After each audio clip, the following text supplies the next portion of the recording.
Good morning, everybody. Welcome back to the channel.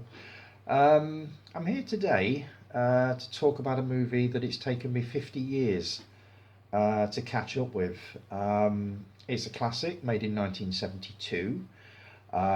Everybody that I've spoken to about this film has said it is absolutely brilliant.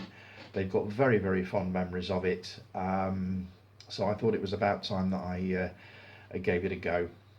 I'm talking about The Amazing Mr Blunden. I can't believe it's taken me so long to watch this. It's a beautiful film, an absolutely gorgeous film.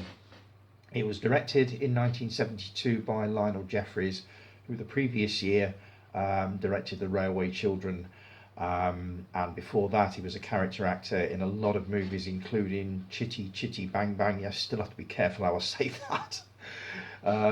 He also starred in the H.G. Wells science fiction movie First Men in the Moon. He was also in, I believe, Murder Ahoy, which was one of the black and white Margaret Rutherford Miss Marple movies. And I'm fairly sure he was in a movie with Peter Sellers set in a prison. Was it Two-Way Stretch? Seem to remember he was in that as well. So, where to start with this? It begins in Camden Town, London. A lady and her 3 children are evicted from their house for basically not being able to afford the rent. They're moved to a much cheaper, horrible little place down the road. And one night they are visited by an elderly gentleman named Blunden, who works for a firm of solicitors. He offers the lady the job of caretaker at a very old house out in the middle of nowhere in the country. Basically all she has to do is maintain it, look after it. They will live in the caretaker's cottage, which they're told is a vast improvement on what they're living in at the moment. She accepts the job. They all move to the country.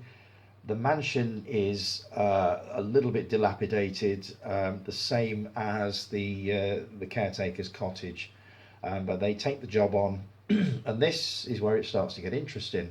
It then becomes a bit of a ghost story. The two elder children, see 2 ghosts of previous occupants of the house, 2 children who died 100 years ago in a fire. And they befriend these 2 ghosts, and they ask, basically, well, this is where it starts to get not so complicated, but a little difficult to explain. They ask the 2 children to travel back in time with them to help save them from the fire that killed them. It's a wonderful movie. You need to concentrate on it just a little bit. I wasn't sure I understood the ending completely, so I actually went back and watched the last 10 minutes again, and it did make perfect sense the second time around, so I can't have been concentrating very hard. But it's an absolutely gorgeous movie to look at. If you enjoyed The Railway Children, you will absolutely love this. It's very, very similar in style. A lot of the little touches are the same. The first one I noticed was the guy that was driving, the old chap that was driving the bus, taking them up to the cottage in the country, was very similar to the man who delivered the Railway Children to their cottage. I don't know whether you remember, but every time he was asked a question, he answered with, I dare say. And this guy that drives the bus is a very similar sort of character to that. And the other thing that I noticed was similar was the ending. I don't know whether you remember in The Railway Children there was a shot at the end of all the children waving like that in front of the train. Well, you've got that in The Amazing Mr Blunden.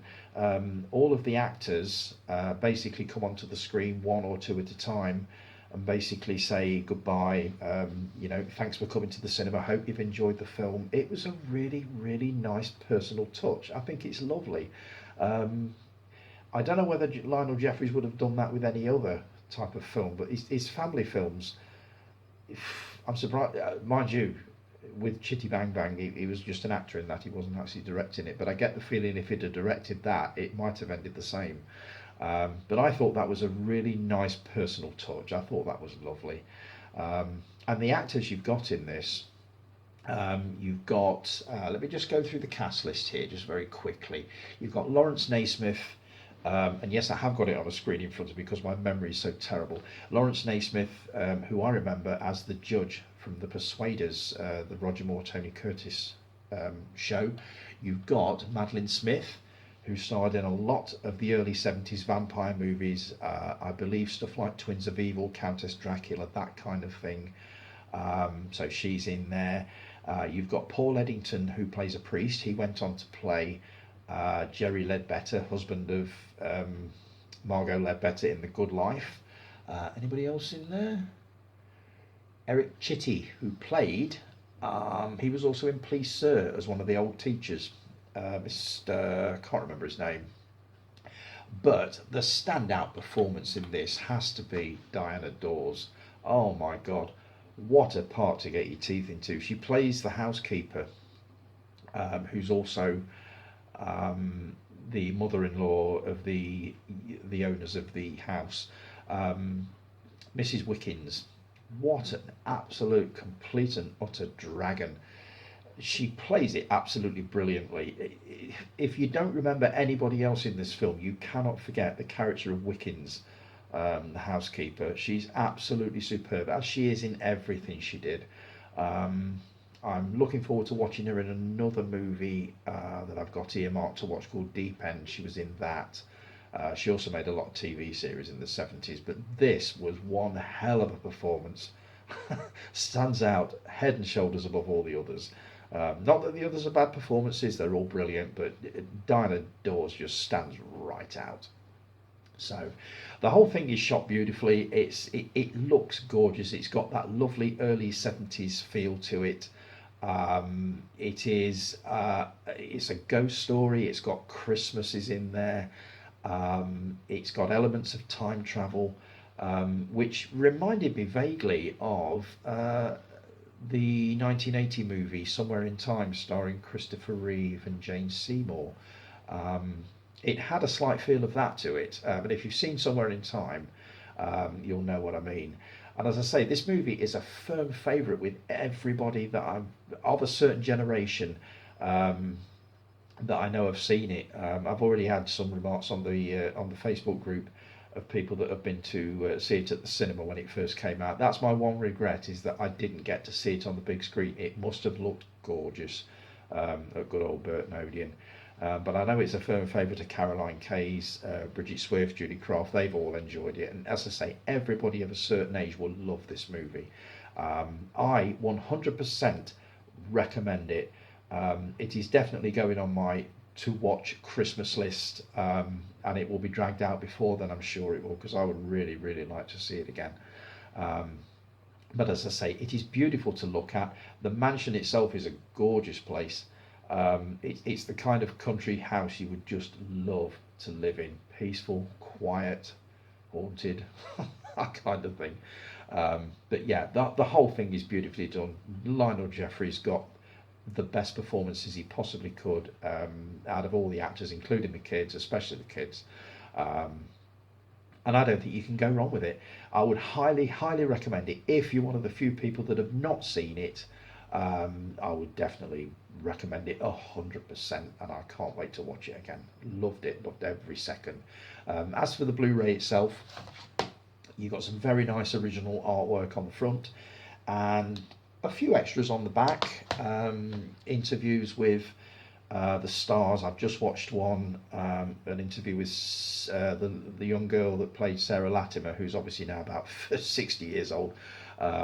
There's also interviews with Mark Gatiss on the making of the movie, and also a Q&A session, which I believe was something they did at the BFI not too long ago.